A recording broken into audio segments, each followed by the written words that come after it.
Hello, people. How you doing? Welcome to the Lead Call 3 podcast with my good buddy and partner, James Proctor. James, we weren't planning on doing this today, but it was Sammy Gravano's birthday and something very interesting happened. And Yep. then just kind of fell into a Tom Lavecchia issue that we're going to discuss. Tom's going to jump on here in a little bit. And I just want to, so are you Dominic Cicale? Yep. The guy's doing everything right. Whether you like informants or not, he's doing everything right to build his show. Would you agree with that, James? Yeah, he really has. I mean, just his story and presentation, I feel is top notch. Also, he has had a few interviews with other people, and those are with shows that people take seriously. So, And he it seems like he's doing the right thing. and we're going to show where a birthday that he showed up at yesterday out of the blue. And this is Hmm. part of what we're talking about, where he's making all the right moves. Sammy, it's your birthday. My birthday. Nice car. Nice car, huh? This is a beautiful car. I think I'm going to take it. I love it. What did you do to your birthday cake? Took a little forkful and now I'm going to take this Oh, my. out of the way. Leave the gun. Nobody going to know. Take the cannoli. Leave the gun, take the gun over. Some whiskey.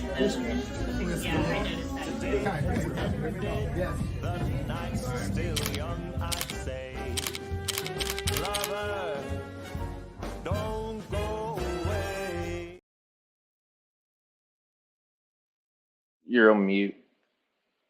With that, I'm going to bring on Tom Lavecchia, and we'll move it from that Yep. point. Hey Lee, how are you? Hey James. Good. Hey, how Thank- are you doing? You did a show the other day, Tom, that was a very interesting show. And just so people know, it was called The Top 6 Reasons Why Mob Genres Have Failed. And I agreed with every damn one of them. And so I would like to say this. When you look at Dominic Cicale, I see a guy that first of all, he's an informant. And but the reality is, I'm going to speak on it if he's doing something right. And he has been doing this right, the way he's been coming in. What do you think about the way he's doing things since he's arrived here? Yeah, great question. So the first is on the top 6 reasons. Number 1 was lack of collaboration, and not with the government, with individual with creators, but basically other genres. I know are a little different, but other genres generally the bigger shows almost kind of mentor and will jump on smaller shows or have them appear in their shows, and that collaboration gets the smaller shows to be bigger, and then the smaller shows tend to be very loyal to the bigger ones. And there's beefs in other genres, so if you get into a little bit of a beef, you have a little bit of support or at least some alliances. So the number 1 rule or reason was lack of collaboration. So the fact that he's collaborating with Sammy at a bigger show, much bigger show than his, the biggest in the genre, essentially outside of Francis, is a smart move. And then he started off with Jeff Nadeau, who's on his way to becoming a big channel. And then from there, you went to OC Shorts, Yeah. and now Sammy. I mean, you couldn't line it up better if you're going to pick 3 shows. But on top of that, I'm like, who's behind this guy? Who's making these decisions for him? I think number 1 is, and to draw some comparisons, the first is he has good production value, which is not even us respectfully. We have a good camera. We do live to tape or live to video. We just don't have the resources to maybe put into editing and that kind of stuff. So the fact that he's investing ahead of time and saying, hey, I'm going to invest in the production value means he's confident in his brand and confident in what he wants to do. So I think that's really positive. The other thing is he's kind of taking a different approach than RJ and Mikey. RJ and Mikey are doing off-platform Patreon, not doing a lot of PR and press, kind of being a content-first program, which is there's nothing wrong with that, and they're going to grow wildly, which I think is great for the genre. But he's taking the traditional approach of land and expand. Let me kind of hang out with Nadeau. Let me jump on exclusive interview with James over at OC Shorts, which was phenomenal. Obviously, partnered with Sammy. Lack of collaboration. He is collaborating. So kind of that formula is what is going to kind of get him, I believe, to the top of the class on the informant side of things, along with RJ and Mikey. If you're an informant and you're coming in here, and because you've seen all these mistakes these informants made that ended up at these attack channels getting involved with it, Correct. and it's really hurt and damaged certain ones. This guy's not doing that. And when he came in, I remember people saying to me, "You watch, he's going to be over there in those attack channels." And I remember saying, "No, he's not." I don't think he's going to do that. Do you? I don't. And I think there was like a minute where you saw some of the informants that were smaller in terms of YouTube, but known, were kind of hanging out in some of the channels that I'll call them criticism channels, if you will. And it was somewhat, I think, short-lived because, there's not a lot of money in this game. There really isn't. So, like, No. have like headaches and no money is just, I don't know, it's not sustainable. I should have made that number 7 is, not a lot of money and headaches. But so I think that kind of had a little bit of a flash in the pan. And the cream always rises to the top. So the better channels, the better content are always going to be around, are always going to be viewed, they're always going to grow. And the markets, I believe, I'm a free market guy. I think the market's going to dictate that a little bit. James, what would you like to say about what we're talking about? Yeah, so I totally agree with that. So, what we have today is and you pointed this out as well, even in your personal experience, Tom, is that we have so many choices today for content. So, it seemed like, and I agree with you, this mob genre took off during COVID. We had to stay home. We didn't have, we weren't going to restaurants. We weren't going to football and baseball games. All this entertainment that we had, and we got bored with Netflix and those type of channels. And so it seemed like YouTube really, it took off for this genre. But the two things I'm seeing that Cicale's doing right is, one, he's establishing a brand, and then he's also creating content that's interesting and captivating. Yeah. So I want to, and that was another, I think, number 2 or 3. There's a shift in viewing behavior. So we not only were we home, not be able to go to restaurants, not be able to do stuff, but the production of your favorite show, which probably has a 9-month year lead in, wasn't being produced. So it's not even like your new shows are on, you're going to watch it. You were basically had to succumb to reruns. And then you're like, great, let me watch live sports. Those also were disrupted or taken off air. So I think what happened was it opened up the genre to people being home talking, who otherwise normally would have a show. And it propped up, in my opinion, about 16 to 18 shows, right? Give or take, between attack, between or criticism or informant or history or whatever it was. Let's call it 20 shows for the sake of discussion. I think what's going to happen now, Lee, and I think what Lee is doing well, is I think they're going to kind of say, okay, I only have so much attention I can give, right? I'm going to pull back on this YouTube stuff, but I'm going to stick with 1 or 2 types of shows for a subset, meaning I'll watch a mob, non-informant mob show. I'll watch 1 or 2 of those. If some people don't like to watch informants. If I'm going to watch an informant, I might just stick with Cicale or, an RJ. Or if I hate even the criticism channel, there's 5 of them. I'll probably stick with 1 of them. So I think within each kind of sub-segment, people are going to narrow down, and then some will grow, but most will die. And, I think, Tom, the main thing that you put down was fatigue, because I became fatigued from doing lives. I became exhausted from doing lives. I just said, once I got away from the lives, my mind got better and sharper, and I was able to put it in a better show. Correct. And a lot of the new subs coming in now are people I don't even recognize or know. And those are what you call real subs. Yeah. And that started right after I stopped with Danny Trio. That's the reality of it. And I'm not knocking Danny, but Danny he became very aggressive, and this channel became an attack channel. So there's two of the reasons combined together. The first was creator burnout is real. It's very difficult to create content, period. So you need to kind of always stay on the cutting edge. You always got to be fresh. You always got to be exciting. I just wrapped up my interview with John Dickey, who's a British journalist who wrote some of the most powerful mafia books in history. He's more on the Italian side of things versus U.S. Cosa Nostra. But I'm trying to bring my audience or our audience as a genre, somebody new who doesn't do a lot of interviews. It's a hard interview to get. So, for me, I know my lane is I'm very good at interviewing and I'm very good at guest acquisition. So I should focus on getting good guests, but it's hard. And the analysis, I did an analysis of the genre. I'm going to do some more of those. So number one is create quality over quantity, I think is going to win because burnout is real. Number two, I talked about donor fatigue. So because the genre never really took off, they're not knocking on Lee's and my door saying, hey, we're Casper Mattress, we're this new drink, Prime Energy drink or whatever. We're not big enough for big companies to sponsor our shows, which leaves a gap revenue. So what do? Maybe create a Patreon, maybe a local sponsorship, or ask for donations.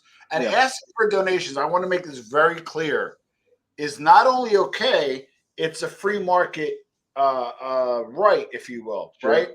Where it got difficult in the genre is because of lack of sponsorships, the only real other way is to make it, get donations. And the critical part of preventing donor fatigue is you really need to turn over your audience. You need to be growing like 2, 3, 5,000 subs a month because your core 50 donors, when 5 drop off, 5 new will come in. Right. But why are you not growing your audience? And there's 2 reasons for that I talk about in the clip. Is one is audience capture, right? And you know this. You build an audience base of a certain type of content. The second you pivot, your numbers drop. Yes. So what you do, you go back to being captured by your audience and giving what they want. So a lot of creators are stuck in the drama audience capture, right? And then number 2, and if they pivot from it, they're screwed because they'll lose their people. But then if you stay and you don't grow, then you get donor fatigue. And then that guy that gave you $50 a week or $50 a month now gives you 30, now gives you 10, and then goes away. And over time, you have negative attrition. And here's 2 thoughts I had, Tom, about that. One was you got to be willing to sacrifice if you're going to change your channel.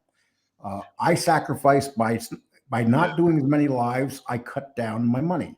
Yeah. But what I did too is the money I have coming in now is more of a guarantee money because, and here's the second thing, my second thought in this. I always think about the economy. When the economy crashes, people aren't going to be giving their money away. Yeah. So you got to have money that that's going to be coming in. Yeah. For a small channel, I do quite well on commercials. I get almost $1,000 a month on commercials, and I'm a small channel. Well, there's kind of 2 sides of that coin. Number one, in theory, you're 100% correct. Vlad talks about this, and I'm starting to do more of it.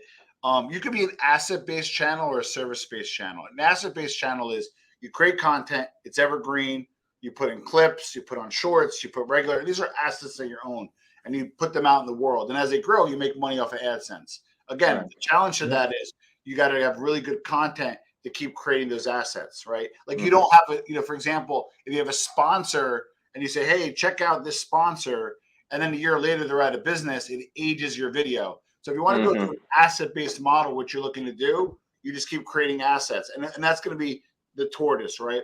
Now, conversely, with the fullest respect to everybody in the genre, there's some big money for certain creators that they really make really good money off of the critical channels. And I historically said, for the most part, for the 6 reasons I give, and you got to check out the show, they're not sustainable. But when you're making like pretty good money, it's really hard to get off that boat. Exactly. So that's a rub. And I'm not the one to say, hey, here's what people should be doing. But I will tell you this though. I did a show with a finance guy from another space, and Lee and I talked on the phone about this. The finance guys make the mob guys they're doxing. They're 10 times worse because they have bigger platforms. For example, CoffeeZilla is a great guy.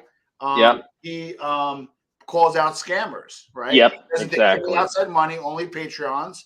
And he was recently on Joe Rogan. Hmm. So it's like, yeah, I'm not saying the problem is, Lee, and you, James, you know this. A lot of times the guys calling out the scammers are scammers themselves. But if Yeah. you're truly not a scammer, there is a good area in YouTube to be the call out guys for bigger channels. And that's Yeah. becoming its own genre in itself. Yeah. But you got to be careful calling people out, because calling Correct, people out is one thing, but being disrespectful about it is Well, another thing. I'll give you one example. Spencer Cornelia, and I'm sorry, a little too much espresso today. Spencer Cornelia's got 500,000 subs, and he called out a fake guru, alleged fake guru. I won't say his name, so I don't want to get sued. But he's now in hock $250,000 in lawyer fees, fighting a slander suit. This stuff's real. You got to be careful. Yeah. James, what would you like to say? No, I totally agree with you. And that, that was something that even Jeff Nadeau had mentioned in one of his shows, was about the fake gangsters. And so, he had 3 or 4 that they're out here making money, that, they have a following, and people fall for it because, there is a demand for that type of content. But, the other reality is 2 things. One, the attack channels, what I see it is, you can either be a big fish in a small pond, or a small fish that's growing in a large pond. So you have to have that niche, right? Yeah. But at the same time, you need to be able to grow, because the big fish in the small pond, the pond's not getting any bigger. So. And if you, and this is what I find too, if you're willing to do just content on mob content, you will never run out, because there's 5 families. We even did the Canadian family. There's so much stuff to put out. But the key to that is when you put certain stuff out, it's not going to get as many views. And sometimes you get shocked by what you put out that gets a lot of views. You just got to figure out what it is that people want to hear. Yeah. Well, one of the takeaways, and I want to kind of buttress what James is saying. One of the takeaways that I got, and this goes to just conventional business, you either want to grow or be profitable. It's hard to be both, because if you think about it, right? Let's say you want to grow, you make a few $1,000s in AdSense. You maybe do some ad buys, through YouTube. Maybe you get a billboard. Maybe you hire an editor. Maybe you get better equipment. Maybe you rent a studio. So now you're growing nicely, but you're not making any money because it's going back in. But you want to build a platform and grow. Being profitable is not bad either. Maybe put the $3,000 and put it in your pocket. But then, like, after a while, you run the risk of burnout and the like. So that's why it's a very delicate business, believe it or not. Yeah, it really is. And the other thing is that, where we have an advantage, I like what you said in the video as well, was look at Sammy, look at Dominic Cicale, they have a story, and it's a captivating story, but it only goes so far because that was their life experience. And so us as content creators, we have a larger view. We're not contained. We have a larger base of stories. We have a larger base of stories to do our shows on. Correct. We don't have to just do it on Sammy. There's so many. Right. But the key is, like, we just did the Canadian mob stuff. When we put that down, I said to James, we're not going to get as many views with this, but we're going to get better response. And that's exactly what happened. Yeah. And the response. But people don't realize either, you got to build your library. Correct. And when people start swarming in, they start reading your library, they start going into your library and looking at your stuff. You better have good quality stuff in your library. Correct. Or it's like, you open up a business, you got good stuff on the shelf. And then all of a sudden people recognize it, they see it. And that's what is happening with this channel, is that, we get 100 views every day just from the library alone. Yeah. Oh, and then you see the comments too in the studio. So you'll see somebody find your channel and they'll comment on like 5 different videos, and the videos are from like a year ago. You know what I mean? So that's what I go to. That's making it an asset-based business. If you have the wherewithal to put out these strong assets and they're good, over time you can do really well. One of the things that have changed over the years, which is a little frustrating as a creator, is when you created evergreen content in the past, and I'll give an example. Gene Borello interview, right? So I did a one with him in 18, and it did pretty well, right? And then I learned a little bit more about SEO optimization for YouTube. So I was able to kind of have the #1 spot if you typed in Gene Borello for a minute, right? That's why Lee was like breaking my chops, which well deserved. But yeah. Well, that was fun. No, It's over. but it was able to go to the top, right? Yep. But the old days, not the old days, I'm sounding old, but we used to be, if you optimize and follow best practices, had good content, you kept the #1 spot, and it's evergreen. The way the algorithm works now is they really reward new content. So when Lee was there and I was there, and then Cinemills came in and knocked me out of the box. Why?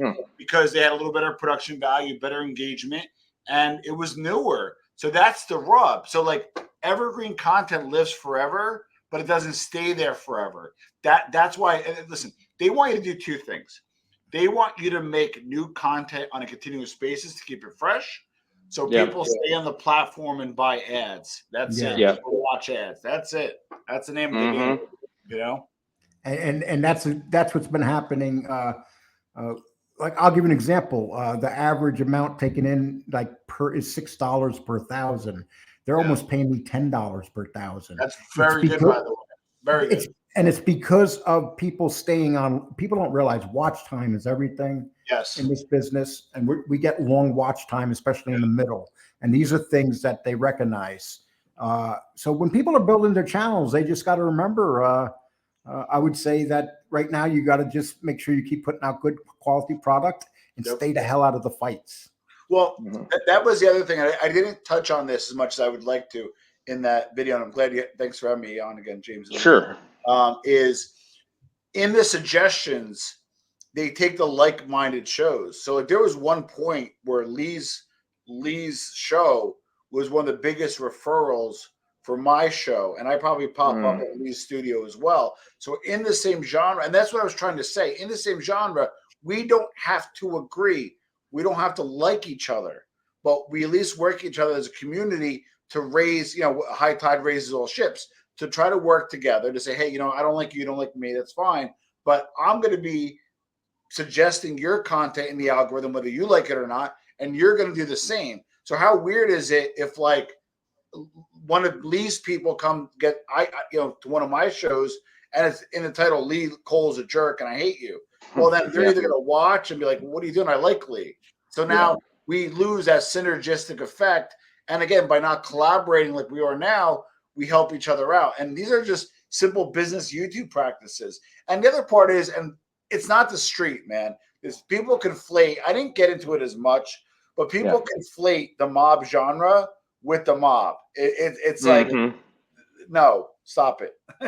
No. So, and I like to say, okay, I'm gonna do a comparison between Gene Borello and Dominic Cicale, and this is the comparison. The violent guys in their past, they were violent guys. They get mad easy. Dominic Cicale actually came after me and James already. So, but then he stopped. Yeah. He said what he had to say, and he stopped. We said what we had to say. We stopped. Yeah. But the thing is if you take Gene Borello says he was a mob guy and says he did violent things. Dominic Cicale was a mob guy and did do violent things. Yeah. And I think this is where people are starting to separate people because Dominic Cicale is actually a real character, from the streets. Yeah. And if you look at, and again, like I talked about earlier, the cream always rises to the top, right? So, and again, whether informants or not, these guys were varying levels of the organization. Sammy underboss, Bobby Luisi, respectfully a captain, Cicale a captain, Francis a captain, soldiers, I guess Panisi, I'm not sure any of the soldiers are out there. Then you have a swath of associates. And this is not a knock on anybody, but I can say is when I speak to people, I can see why somebody was a captain. I could see why they got paid. I could see why they were an underboss. I could see maybe why somebody was unfortunately stuck at the associate level. And this is not a knock in any way. It's just they look at things differently. So I'm not surprised that that you'll see people that were where their ranks were in the mob will be the ranks here in the mob genre as well. Right. Yeah. So I'm going to finish this out by in 1 year, where do we see Dominic Cicale? James? Yeah. Oh, he's going to continue to grow. I don't know how many subs he'll have. He could be at 50, 100,000 in a year from now. And Tom? I see a similar path, with the exception of I've spoken with Dominic before. He's very strong business acumen. And in business, you kind of go in sometimes with an exit strategy. So if I were him, I would build enough subs to do some damage, and then either try to get picked up by a Wondery or one of the big podcasting platforms, or flip it to a book or a movie and sell the rights. I don't think there's a lot of money unless you want to make it a lifestyle thing. Right. I'm going to make 10, 12, 15, which is a lot of money, 10, 12, 15,000 a month, and I kind of come on and I have my fan base, but I own the IP. You know what I mean? And there's nothing wrong with that. But the big money is the optioning to movies and shows, or getting that show picked up by a Spotify or a Wondery or something like that. I think he could be there in a couple of years, definitely. And I think that's what he would try to go to. I think this year will be trying to build up his base. Correct. And then from there he'll look at ways to expand his brand and be profitable. I see him right behind Michael Franzese. Then you got Sammy. I see Dominic Cicale, if he stays the way he's staying right now, dropping in that third position. That's just it sounds kind of crazy, but we know how hard it is to get to 6,000 subs as quick as he did. It's not an easy thing. And he did it very quickly. 6,000 already? Wow. Yes, he's at 6,000. And he picked up over 1,000 right away, right off of OC Shorts. Then you got Sammy Gravano. How many is he going to pick up off that? Sammy Gravano made Jimmy Calandra. Yeah, so there's when you go, this is bigger numbers, but if you collab, I know one guy, he collabed with a guy with 3 million subs, and they were younger. They did this little spoof genre, younger, not really as loyal, but younger demographic. And you could generally, if you stay on the show or really get a lot of action, could pick up as much as 10% of the subs from that other channel. Wow. And I like to make one statement before we close this out. Because I'm here saying something positive about an informant's, the way they're doing their show doesn't mean that I am people take things wrong here. We come out here, we're here to report the actual facts and what we're seeing. I do not have any feelings one way or another, except that Dominic Cicale put a man in prison because he didn't have enough guts to take the fall.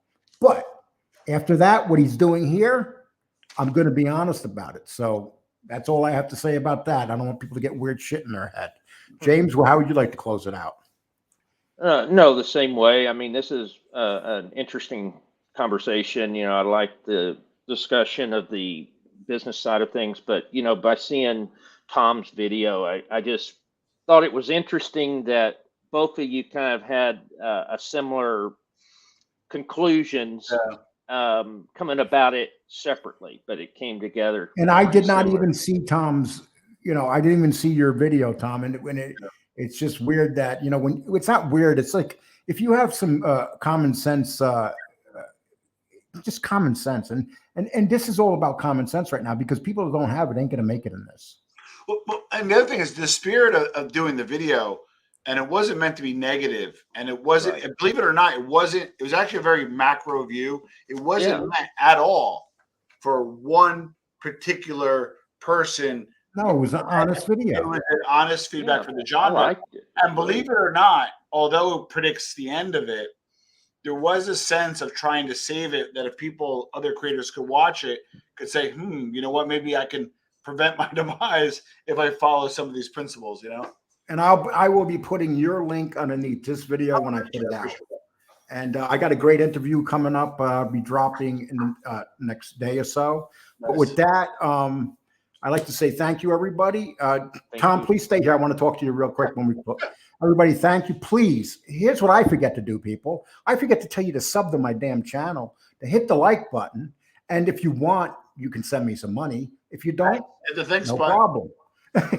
But anyway, please hit that like button. Take care, people.